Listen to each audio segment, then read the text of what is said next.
जय स्वामीनारायण सबको। आप सबका फिर से एक बार हार्दिक स्वागत मेरे चैनल अपलिफ्टमेंट एजुकेशन में। और दोस्तों, जैसे कि मैंने कल बताया था, मैं आपको इलेक्ट्रॉनिक सब्जेक्ट पढ़ाने जा रही हूँ।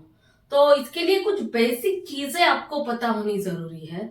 इलेक्ट्रिसिटी क्या है, वो कैसे फ्लो होती है, करंट क्या होता है, वोल्टेज क्या होता है, रेजिस्टेंस क्या होता है, सब एकदम डिटेल में और अच्छे तरीके से आज हम लोग देखेंगे।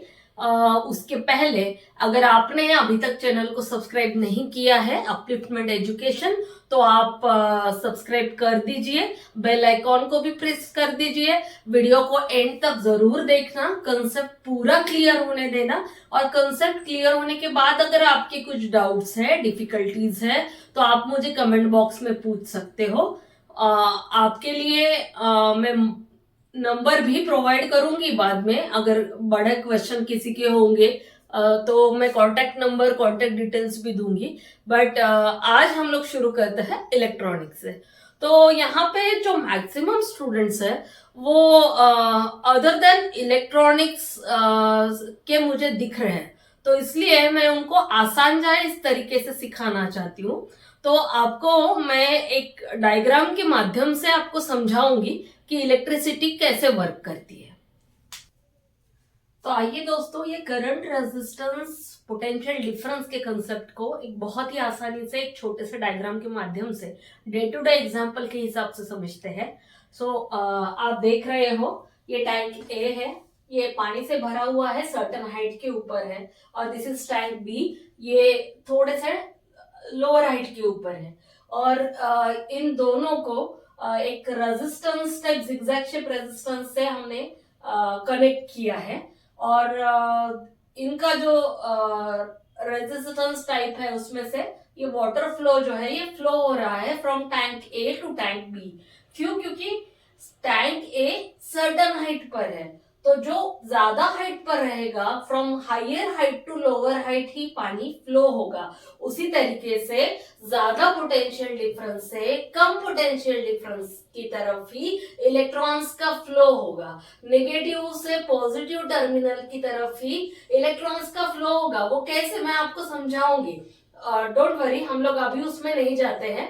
पर आप पहले कंसेप्ट को क्लियर कीजिए कि ये रेजिस्टेंस इतना छोटा है तो थोड़ा कम हर्डल है पानी फ्लो होने के लिए। लेकिन अगर यही रेजिस्टेंस अगर हम लोग बढ़ा देते हैं, और भी अगर बड़ा, ऐसे इतना बड़ा रेजिस्टेंस अगर हम लोग यहाँ पे कनेक्ट करेंगे, तो पानी का फ्लो जो रहेगा वो ऑटोमेटिकली कम होगा। तो आप कह सकते हो कि पानी का फ्लो जो है वो रेजिस्टेंस को इनवर्सली प्रोपोर्शनल है। यानी कि रेजिस्टेंस बढ़ाओ तो पानी का फ्लो कम होता है, और रेजिस्टेंस कम करो तो पानी का फ्लो ज्यादा होता है। एंड रेजिस्टेंस तो रेजिस्टेंस से रिलेटेड है ही। और पानी का जो फ्लो है, वाटर का जो फ्लो है, वो इलेक्ट्रिक करंट से सिमिलर है हमारे इलेक्ट्रिक फील्ड में। और ये जो डिफरेंस है हाइट का एच, ये पोटेंशियल डिफरेंस वोल्टेज वी से संबंधित आता है।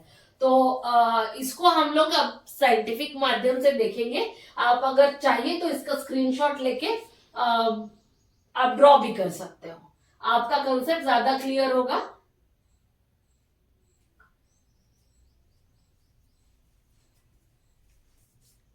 जैसे कि मैंने कहा और आप सब लोग भी जानते हो, इस दुनिया में हर एक चीज जो होती है वो एटम से बनी हुई होती है। और एटम के मेनली दो पार्ट होते हैं। फर्स्ट इज न्यूक्लियस, जो उसका कोर होता है। सो उसमें प्रोटॉन और न्यूट्रॉन होते हैं।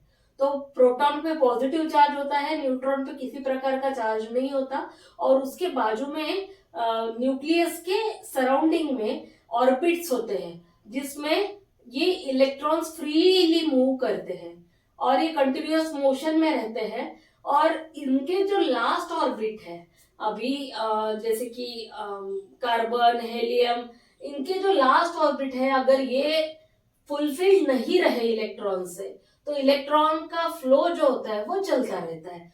तो हम इलेक्ट्रिसिटी के पॉइंट ऑफ व्यू से सिर्फ इतना समझते हैं कि एटम जो होते हैं, जो सब्सटेंस होते हैं, वो तीन प्रकार के होते हैं।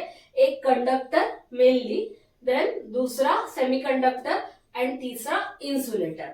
कंडक्टर यानी कि जिसमें से करंट फ्लो होता है। सेकेंड वन इज सेमीकंडक्टर, जिसमें से करंट सर्टन कंडीशन में फ्लो होता है, उसको एक्सटर्नल पोटेंशियल मिलने के बाद फ्लो होता है। एंड देन लास्टली इंसुलेटर, जिसमें से करंट फ्लो ही नहीं होता। तो कंडक्टर के एग्जांपल हमारे पास में है जैसे कि कॉपर, एल्यूमिनियम, सिल्वर। सेमीकंडक्टर जैसे कि सिलिकॉन, जर्मेनियम, बोरॉन। इंसुलेटर जैसे कि sulphur, carbon, oxygen, nitrogen etcetera. तो ये सारी चीजें जो है ये हमें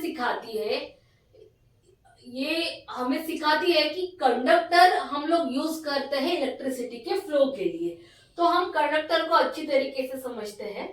ये कॉपर का कंडक्टर है, पर इसे हम ऐसे ही ओपनली कहीं कनेक्ट नहीं करेंगे, क्योंकि गलती से भी किसी का हाथ पैर लग गया है, जानबूझकर भी छोटे बच्चों ने वगैरह किसी ने इसको टच किया तो उसको करंट लगकर डैमेज होने की बहुत संभावनाएं रहती है। तो ये कॉपर का जो हमारा कंडक्टर है, इसको हमने रबर के इंसुलेटर से कवर किया हुआ है।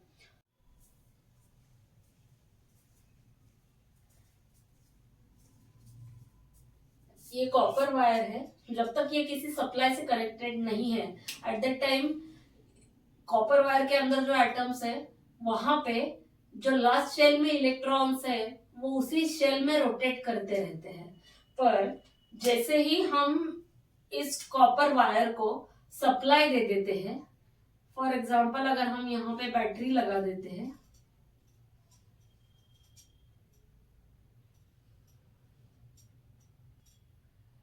तो ये बैटरी का एक कनेक्शन हमने ये साइड से दे दिया और दूसरा कनेक्शन दूसरे साइड से दे दिया। सो एट दैट टाइम ये जो इलेक्ट्रॉन है ये अपने घूमने का, फ्लो होने का जो पाथ है वो चेंज कर लेते हैं और पूरे सर्किट में इस तरह से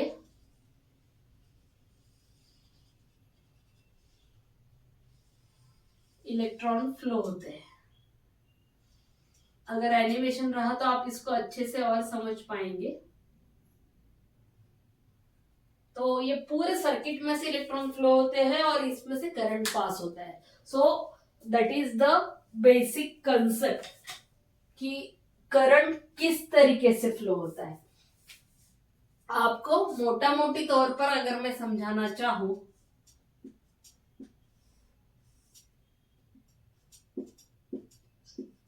वोल्टेज अप्लाई करने के बाद